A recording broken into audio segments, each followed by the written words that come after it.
भूत शब्द जब भी कभी हम सुनते हैं तो एक गहरी सोच में चले जाते हैं कि भूत होते हैं या नहीं।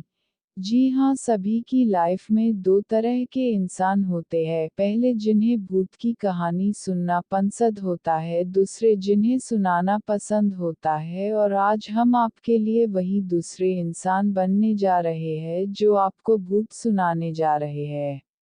जब शोभा की आंखें खुली उसने इधर उधर देखा तो रात के सन्नाटे के अलावा वहां कोई नहीं था।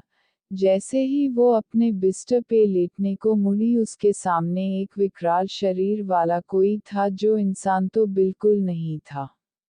ये देख शोभा डर से थर थर कांपते हुए चिल्लाई, उसकी चीख सुन मदन की नींद खुल गई।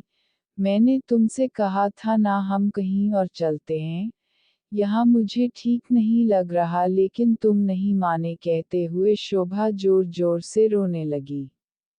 क्या हुआ, लगता है कोई बुरा सपना देखा, बाथरूम की तरफ से आते हुए रफीक मदन के पास आकर बैठते हुए बोला, मैंने तो बाथरूम में ही आपके चीखने की आवाज सुनी थी, तभी मैं दौड़ के इस तरफ आया।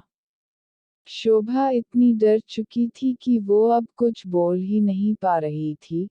दिन निकला, सभी ने नाश्ता किया, फिर दोपहर का खाना खाया। शाम को मदन ने रफीक से कहा, तुम जाकर रात का खाना ले आओ, मैं शोभा के पास हूँ, उसको छोड़कर मैं नहीं जा सकता क्योंकि ये बहुत डरी हुई है।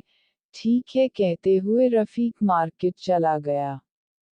भूत शब्द जब भी कभी हम सुनते हैं तो एक गहरी सोच में चले जाते हैं कि भूत होते हैं या नहीं। जी हाँ, सभी की लाइफ में दो तरह के इंसान होते हैं, पहले जिन्हें भूत की कहानी सुनना पसंद होता है, दूसरे जिन्हें सुनाना पसंद होता है, और आज हम आपके लिए वही दूसरे इंसान बनने जा रहे हैं जो आपको भूत सुनाने जा रहे हैं। जब शोभा की आंखें खुली उसने इधर उधर देखा तो रात के सन्नाटे के अलावा वहां कोई नहीं था। जैसे ही वो अपने बिस्तर पे लेटने को मुड़ी उसके सामने एक विकराल शरीर वाला कोई था जो इंसान तो बिल्कुल नहीं था। ये देख शोभा डर से थर थर कांपते हुए चिल्लाई, उसकी चीख सुन मदन की नींद खुल गई। मैंने तुमसे कहा था ना, हम कहीं और चलते हैं, यहाँ मुझे ठीक नहीं लग रहा, लेकिन तुम नहीं माने, कहते हुए शोभा जोर जोर से रोने लगी। क्या हुआ, लगता है कोई बुरा सपना देखा, बाथरूम की तरफ से आते हुए रफीक मदन के पास आकर बैठते हुए बोला, मैंने तो बाथरूम में ही आपके चीखने की आवाज सुनी थी, तभी मैं दौड़ के इस तरफ आया। शोभा इतनी डर चुकी थी कि वो अब कुछ बोल ही नहीं पा रही थी।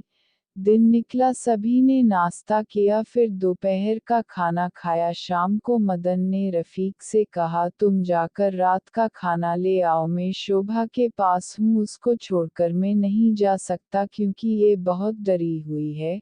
ठीक है, कहते हुए रफीक मार्केट चला गया। भूत शब्द जब भी कभी हम सुनते हैं तो एक गहरी सोच में चले जाते हैं कि भूत होते हैं या नहीं।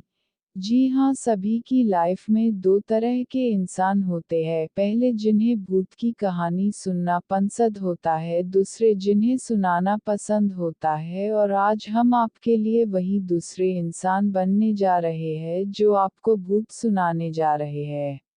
जब शोभा की आंखें खुली उसने इधर उधर देखा तो रात के सन्नाटे के अलावा वहां कोई नहीं था।